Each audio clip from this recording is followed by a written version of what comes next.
Hi everyone, my name is Dee and welcome to Books and Quirks. Today is Friday, so it's time for another Friday Reads. So I actually already started two books. Once again, I feel like this is what I say every week. But the first one that I want to talk about is Trigger Warnings by Neil Gaiman.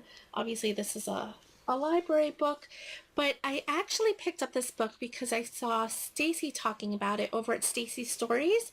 I'll link her channel down below. She's fabulous. And she was talking about this book and made it sound so intriguing.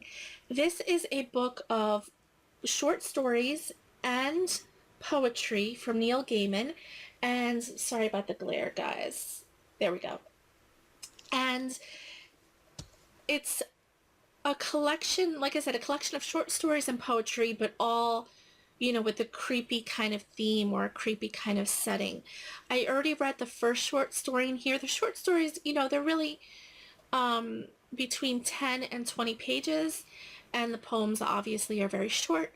So I read the first short story in here, and it was really creepy and really good, about this kind of haunted maze, where these tall hedges at one point in this farm area created a maze. And it was really, really quite creepy, and I loved it. It's just so perfect for Halloween. Um, I'm also going to be taking part in Stacy's Spooktober, so I'll also link that down below. But for this weekend, I'm going to really try to read a few of these. This might be in next week's Friday Reads, or I might read it throughout October with just maybe a couple of stories per week. I have it for quite a while, so try to do that. But I'm very excited to continue on with that because it's perfect for October, and I can't believe it starts tomorrow. Okay, the next book that I'm reading is an adult fiction, and it's The Girl in 6E. Try not to get the glare. This is quite an interesting book. I'm only on page 50 of this book, so I haven't really gotten far, but all I knew is, when I first started this book, on the back it says, my life is simple as long as I follow these rules. 1, don't leave the apartment. 2, never let anyone in. And 3, don't kill anyone. So it's about this young woman. I guess she's in her 20s, although it really doesn't say. And she stays in her apartment. She doesn't ever leave the apartment. She doesn't ever open the door for anyone. Anything that she needs, she orders in. Um, you know, she orders online, and she even has agreements with the UPS guy, for example, to just leave it at her door and sign her name for her, so she doesn't have to see anyone.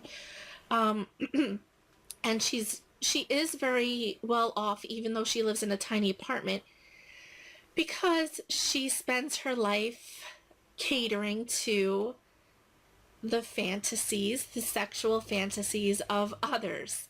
So she runs basically her own porn site where she has clients that come in, and she charges, hourly rates as well as monthly subscription rates, and she fulfills their fantasy through a webcam. Um, when I first started this book, I didn't quite know what I was getting into. I knew that it was about a girl who lived in an apartment who couldn't ever leave the apartment, and it had some sort of dark twist to it. So it kind of caught me off by surprise, but I'm still very much enjoying it because, this girl also has homicidal tendencies. So she protects herself by sort of, she works from home, lives at home. She doesn't ever leave, not even to go, grocery shopping. She never leaves. And she locks herself in her apartment every night so that she doesn't have any temptation to leave.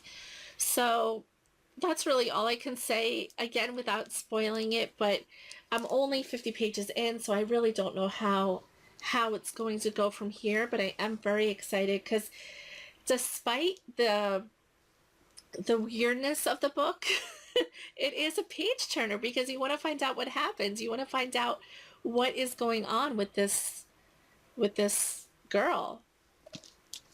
So that is that. And the last book that I want to start this weekend, because I've been wanting to start it for a while, and I do want to finish it in October because it seems like an October read as well, and that is The Thousandth Floor by Katharine McGee. This book I purchased, and I heard a couple of people talk about it. It sounded really intriguing.